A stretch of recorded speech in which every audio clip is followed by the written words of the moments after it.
Makikita nyo, gamit na to ngayon. Worth it ba bumili ng paracord bracelet? Kaya bang magpa-apoy para makapagluto, makagawa tayo ng bonfire or campfire? Usually ako may dala ako na ferro rod na malaki. Kasama lagi yan sa 5C ko na survival pouch. Itong kompleto yan for the 5C. Bukod sa ferro rod dito sa survival pouch, meron akong ferro rod sa paracord bracelet. Ito yung paracord bracelet natin. Ayan siya, meron dyang striker. Tapos ito yung ferro rod niya, ito. So may compass din to, saka whistle. Okay, so baka yan ng nyug. Yung striker, para mas madali mag-strike, tanggalin na natin. Okay. Tapos mamaya ilalagay natin doon. So simulan na natin.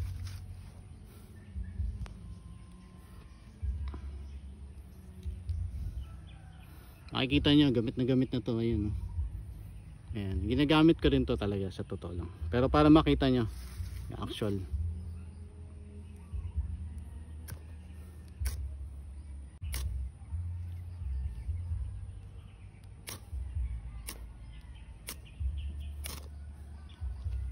Okay, so mabilis lang.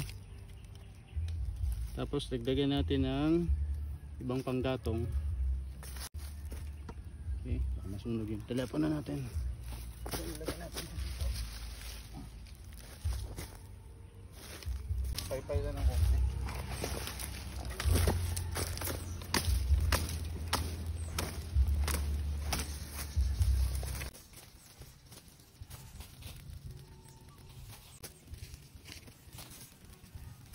Okay, so yun po. Worth it ba bumili ng paracord for a survival situation? Kasi kasama to dun sa 5C of survival, yung combustion, diba?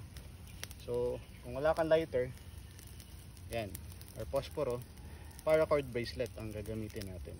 Importante lang, yung ibang paracord walang ferro rod eh. Pero itong sa akin meron. Medyo mainit, layo tayo konti.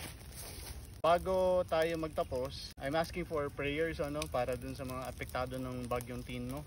I'd like to send a message to all Cebuanos and even sa other regions affected by bagyong Tino. Stay strong po.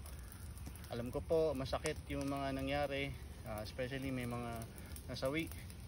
Pero stay strong po. Tayo po mga Pilipino, matatag tayo. Patuloy po tayo magbayanihan, lalo na sa mga panahong ito. God bless you all. Amping Kanunay.